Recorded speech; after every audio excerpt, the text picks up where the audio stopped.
کہتے ہیں کہ جگاڑ اور ہیر پھیر میں پاکستانیوں کا کوئی ثانی نہیں۔ ہم بڑی آسانی سے ہر کام میں 2 نمبری کا راستہ نکال ہی لیتے ہیں، چاہے اس کے لیے ہمیں کتنی ہی مشکلات کا سامنا کیوں نہ کرنا پڑے۔ نئی گاڑیوں کی خرید و فروخت کا کاروبار بھی ایسا ہی ہے، جس میں بہت ٹیکنیکل طریقے سے ہیر پھیر کر کے لاکھوں روپے کا منافع کمایا جاتا ہے۔ اسے گاڑیوں کے اون یا پریمیم کا کاروبار کہا جاتا ہے، جس میں انویسٹرز کی جانب سے کاروں کی مصنوعی قلت پیدا کر کے عام آدمی کی مجبوری سے فائدہ اٹھایا جا رہا ہے۔ اس کاروبار کو ختم کرنے کے بہت سے جتن کیے گئے، لیکن ہر مرتبہ مافیا جیت جاتا ہے اور سرکار بیک فٹ پر چلی جاتی ہے۔ خیال رہے کہ پوری دنیا میں گاڑیوں پر آن منی کا کوئی تصور نہیں، جبکہ پاکستان میں آن منی کے بغیر فوراً گاڑی کی خریداری تقریباً ناممکن ہے۔ اس میں جہاں حکومت قصوروار ہے، وہیں گاڑیاں بنانے والی کمپنیز بھی بری الذمہ نہیں ہیں۔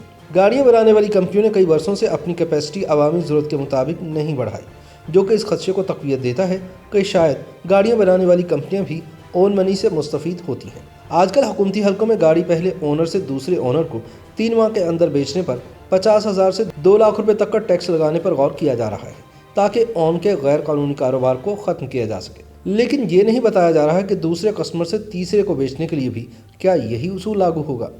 یہ بھی واضح نہیں کہ اس 3 ماہ کی شرط کا آغاز بکنگ کی تاریخ سے ہوگا یا ڈیلیوری کی تاریخ سے۔ ماہرین کے رائے میں کار کی 3 ماہ کے اندر فروخت پر 50,000 سے 2 لاکھ روپے ٹیکس لگانے کے باوجود بھی منافع بچ جاتا ہے، اس لیے اس پر ٹیکس 1 لاکھ روپے سے لے کر 5 لاکھ روپے تک لگنا چاہیے۔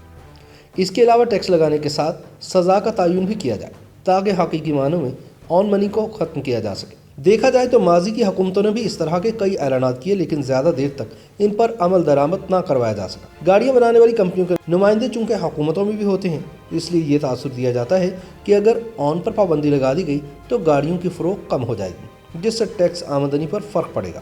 یہ بھی کہا جاتا ہے کہ ایسے ٹیکسز سے آٹو سیکٹر کے منافع میں کمی ہوگی، جس سے بے روزگاری بھی بڑھ سکتی ہے۔ دراصل آن کے کاروبار میں بڑھاوے کی ایک وجہ سہولیات ہے۔ مثال کے طور پر آپ کو نیا شو روم کرائے پر نہیں لینا پڑتا، بجلی، گیس اور پانی کے بلوں اور تنخواہوں کا جھنجھٹ بھی نہیں، اور بیچنے کے لیے مارکیٹنگ ٹیم کی بھی ضرورت نہیں۔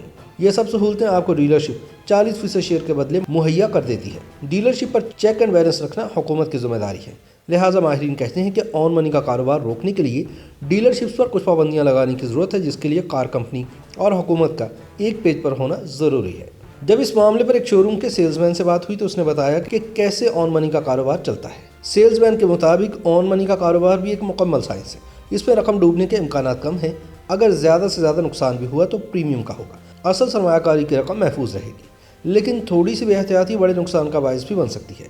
اس کا کہنا ہے کہ کچھ کمپنیوں کی گاڑیاں 1 ماہ بعد ڈیلیور کی جاتی ہیں اور کچھ کی 6 ماہ بعد۔ 1 ماہ میں ملنے والی گاڑی کا پریمیم کم اور 6 والی کا زیادہ ہے۔ حیران کن طور پر کچھ کمپنیوں کی رجسٹرڈ ڈیلرشپس آن منی میں سے اپنا حصہ وصول کرتی ہیں، اور جن ڈیلرشپس کے مالکان آن میں سے حصہ نہیں مانگتے ان کے سیلز مین کو کمیشن دینا پڑتا ہے۔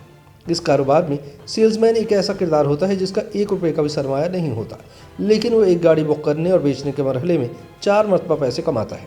سب سے پہلے جب وہ گاڑی بک کرتا ہے تب ایک مخصوص کمیشن اسے کار کمپنی کی جانب سے ملتا ہے۔ دوسری مرتبہ اس وقت پیسہ کماتا ہے جب گاڑی آن پر بیچتا ہے تو نئے خریدار کو آن کم کروانے کا لالچ دے کر اپنا حصہ وصول کر لیتا ہے۔ پیسہ کمانے کا تیسرا موقع گاڑی کے مالک سے آن میں سے 10% کمیشن وصولی ہے۔ چوتھا موقع کار خریداری سے زیادہ آن منی وصول کر کے کار مالک کو کم رقم بتا کر آن منی کا ایک حصہ اپنی جیب میں ڈالنا ہے۔ یہ کاروبار پے آرڈرز پر ہوتا ہے، لیکن سیلز مین آپ کو کیش ٹرانزیکشن کرنے پر زور دیتے ہیں، جو کہ فراڈ کا ذریعہ بن سکتا ہے۔ ہوتا یہ ہے کہ جتنی گاڑیاں بک ہوتی ہیں اتنے ہی پے آرڈرز بھی جمع ہوتے ہیں، لیکن عمومی طور پر پے آرڈر پر کمپنی یا فرد کا نام نہیں ہوتا۔ سیلز مین کسی کسٹمر کو کیش پر گاڑی بک کروانے پر آمادہ کر کے کیش وصول کرتے ہیں۔ وہ کوئی بھی پے آرڈر اس کی بکنگ کے ساتھ منسلک کر دیتے ہیں اور کسٹمر کا کیش 1-2 مہینے تک ذاتی استعمال میں لے آتے ہیں۔ ان پیسوں سے ایسی گاڑی کی نئی بکنگ کر دی جاتی ہے جو 1 ماہ میں ڈیلیور ہو جاتی ہے۔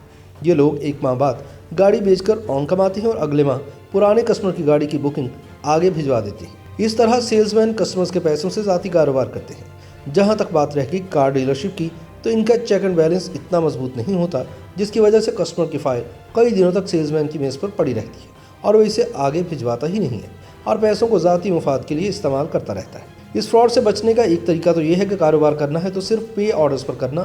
کیش پر کاروبار کرنے سے فراڈ اور پریشانی کا سامنا ہو سکتا ہے۔ اس کے علاوہ جب بھی گاڑی بک کروائیں تو ایک کمپیوٹرائز نمبر کا میسج موبائل فون نمبر پر موصول ہوتا ہے، جو کہ آپ کی بکنگ کو کنفرم کرتا ہے۔